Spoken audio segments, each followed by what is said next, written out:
Selepas tewas mungkin player agak down itu normal untuk mana-mana pemain. Yang saya katakan sebelum ni, untuk saya Indonesia adalah calon untuk menjuarai kejuaraan ini.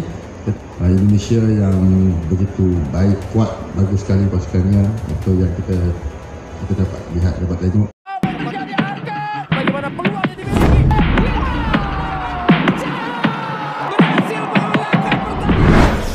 Langkah Garuda Muda menuju semifinal benar-benar mengalami lonjakan luar biasa, melampaui ekspektasi siapapun. Datang dengan skuad baru di bawah arahan pelatih Gerald Van den Boeck, mayoritas dihuni pemain berusia rata-rata 20 tahun, Timnas U23 Indonesia justru menjelma menjadi kekuatan menakutkan di grup A, grup yang sejak awal dijuluki grup neraka di ajang Piala AFF U23 2025. Dominasi, determinasi, hingga keberanian untuk tak lagi bergantung pada pemain-pemain senior, semua itu jadi pondasi kuat Garuda Muda dalam membungkam keraguan. Tak perlu skor besar, kemenangan tipis 1-0 atas Filipina sudah cukup membuka jalan selebar-lebarnya ke babak 4 besar. Padahal, Filipina sendiri datang dengan modal kepercayaan tinggi usai menumbangkan Malaysia dan mencatatkan clean sheet. Namun, Indonesia sukses mematahkan semua momentum itu dengan permainan disiplin dan penuh ketenangan. Hasil ini tak cuma membuat Filipina sedikit terpukul, tetapi secara tak langsung membuat Malaysia justru makin cemas. Walau Harimau Malaya menang besar atas Brunei, hasil itu belum cukup untuk menyingkirkan rasa was-was Malaysia saat harus menghadapi Garuda Muda yang tampil lebih solid dari dugaan awal. Hal ini membuat pelatih Malaysia jelas ketakutan dan langsung mengungkapkan seperti ini. Penasaran? Langsung saja, mari kita bahas teman-teman.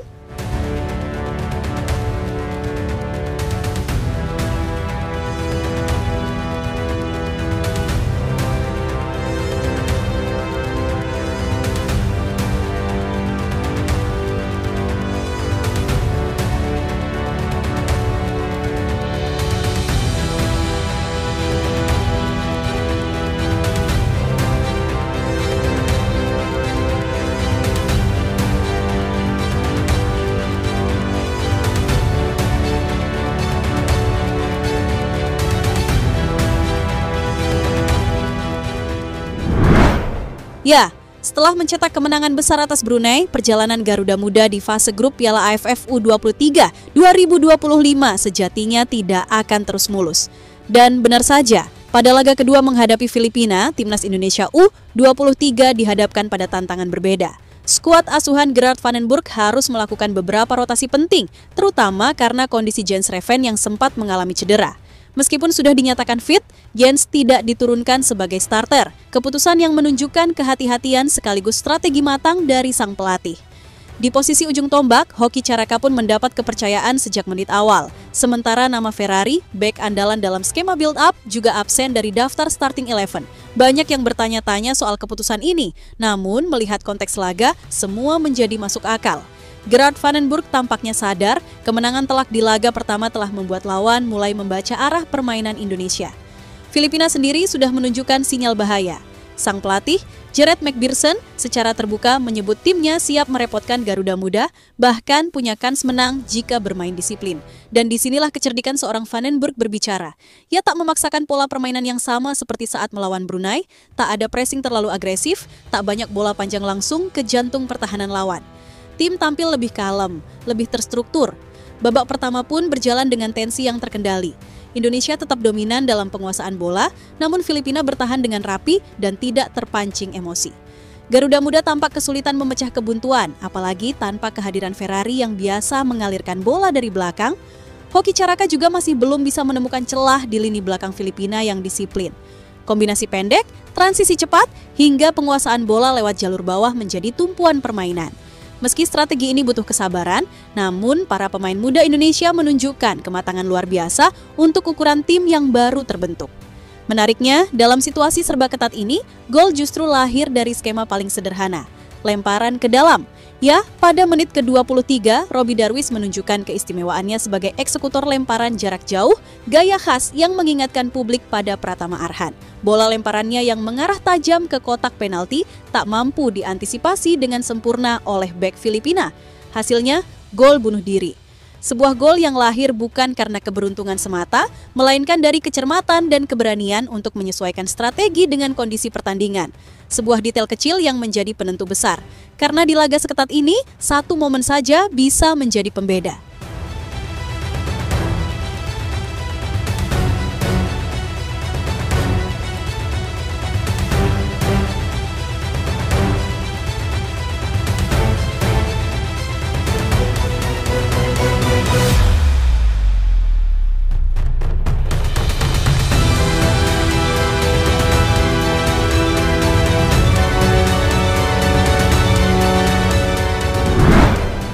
Ya, Coach Gerald Vandenberg mungkin dikenal sebagai pelatih yang kaya akan strategi, tapi satu hal yang pasti, ia tak pernah membatasi kreativitas dan inisiatif para pemainnya.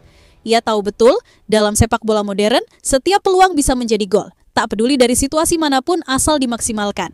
Lemparan ke dalam yang menghasilkan gol di laga ini menjadi bukti nyata. Sudah lama publik tak melihat Garuda Muda mencetak gol lewat skema simpel seperti itu dan saat kembali digunakan, hasilnya begitu efektif.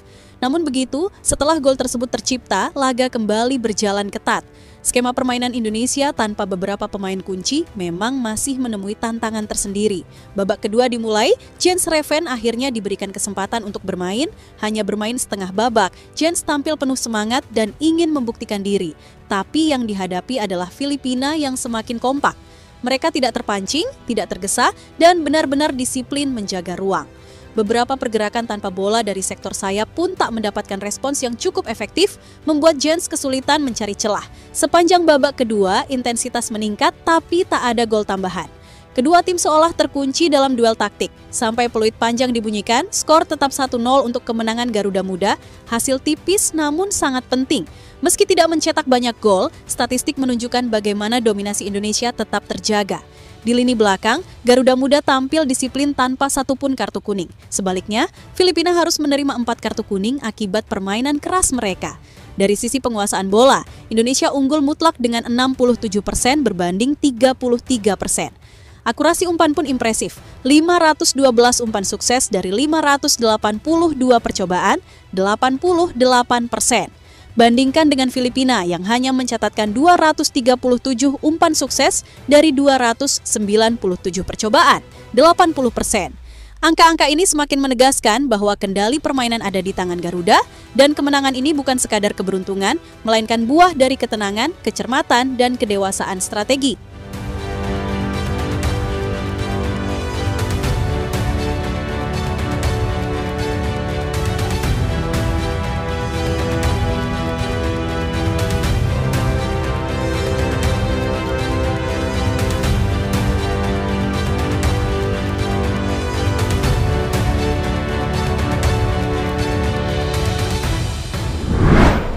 Ya, dengan hasil ini, 6 poin dan agregat gol mencolok. Posisi Indonesia U23 semakin kokoh di puncak klasemen sementara grup A. Namun, catatan minimnya gol dari operan play menjadi PR tersendiri bagi tim pelatih. Gol bunuh diri menjadi satu-satunya pembeda di laga ini. Meski dominasi mutlak ditunjukkan Indonesia, lebih lanjut satu laga tersisa masih sangat penting. Namun, masih ada celah untuk finish di posisi kedua jika kita ceroboh. Sebab lawan terakhir adalah Malaysia, tim yang juga tak bisa diremehkan. Terbukti pada laga kedua mereka berhasil melibas Brunei Darussalam dengan skor 7-1. Sebuah hasil yang tak kalah jauh dari laga Indonesia versus Brunei ini menjadi pertanda bahwa Indonesia masih bisa disalip Malaysia jika KO. Harimau Malaya U23 kini mengoleksi 3 poin sama seperti Filipina, itu hanya selisih 3 poin dari Indonesia.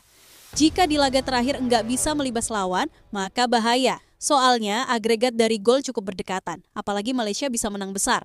Sementara Filipina juga masih berpeluang mengingat mereka tinggal menghadapi Brunei di partai penutup babak grup. Dan hal yang mengejutkan terjadi ketika pelatih Malaysia mengatakan setelah timnya menang meraih 3 poin menghadapi Brunei di tangan, Malaysia menjalani laga terakhir lawan Timnas Indonesia U23. Nafuzi Zain menyebut Timnas Indonesia U23 adalah calon juara. Dan jelas melihat perkataannya pelatih Malaysia jelas ketakutan menghadapi Indonesia di laga selanjutnya. Selepas tewas mungkin player agak down itu normal untuk mana-mana pemain. Yang saya katakan sebelum ini, untuk saya Indonesia adalah calon untuk menjuarai kejuaraan ini Indonesia yang begitu baik, kuat, bagus sekali pasukannya. Itu yang kita dapat lihat, dapat tengok. Ya, namun malang, bagi Malaysia mentalitas itu harus semakin ditingkatkan, mengingat kemenangan harus diraih mereka di laga penutup babak grup. Lawan Indonesia yang sedang win stuck serta nggak boleh raih hasil imbang, bila mau lolos setidaknya lewat jalur runner-up. Sang pelatih Nafuzi Zain pun harus memutar otak untuk mengantisipasi setiap serangan timnas Indonesia. Di satu sisi, pertahanan Harimau Malaya sendiri masih belum ada peningkatan signifikan. Laga versus Brunei mereka masih kebobolan 1 gol. Bek Malaysia masih kena obok-obok oleh Lamin Yamalnya Brunei. Dan bagi Indonesia sendiri tentu ini bisa dimanfaatkan. Akan tetapi juga tetap waspada akan ada kejutan dari Malaysia. Pada intinya, kemenangan tipis atas Filipina bukan sekedar poin bagi tim Indonesia, tetapi bukti nyata bahwa strategi dan kedewasaan bermain sudah mulai tumbuh di skuad muda racikan Gerard Vandenberg. Tim yang dulu sering bergantung pada individu kini mulai berani melepaskan ketergantungan itu dan tampil sebagai kolektif yang matang, bahkan saat tanpa pemain-pemain kunci. Permainan sabar, rotasi cerdas, dan kemampuan memanfaatkan celah sekecil apapun jadi kunci kemenangan. Bahkan sebuah lemparan ke dalam bisa jadi senjata mematikan. Hal yang mungkin dulu dianggap sepele. Tapi dalam sepak bola modern tidak ada ruang bagi kesombongan. Semua potensi sekecil apapun bisa jadi pembeda.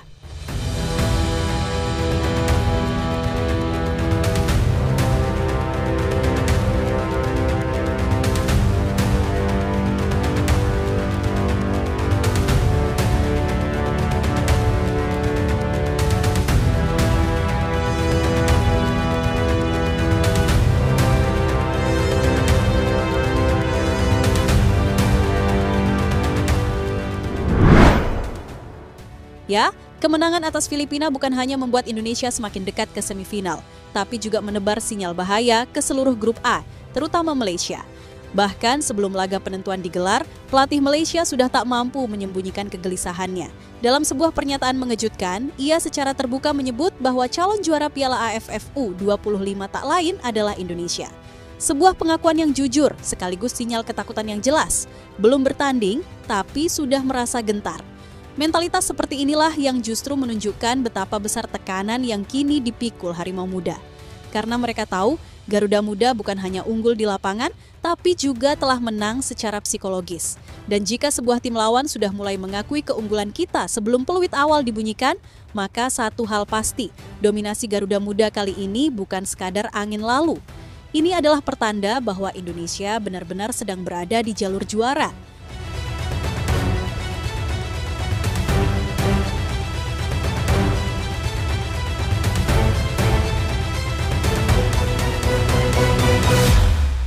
Jadi itulah tadi cerita dari Garuda Aktif hari ini. Jangan lupa pantengin terus cerita menarik lainnya di channel ini dan jangan lupa klik like-nya serta tulis pendapatmu di kolom komentar. Dukung terus Timnas Indonesia karena masih banyak cerita menarik lainnya yang akan kami persembahkan untuk kalian semua. Tetap semangat!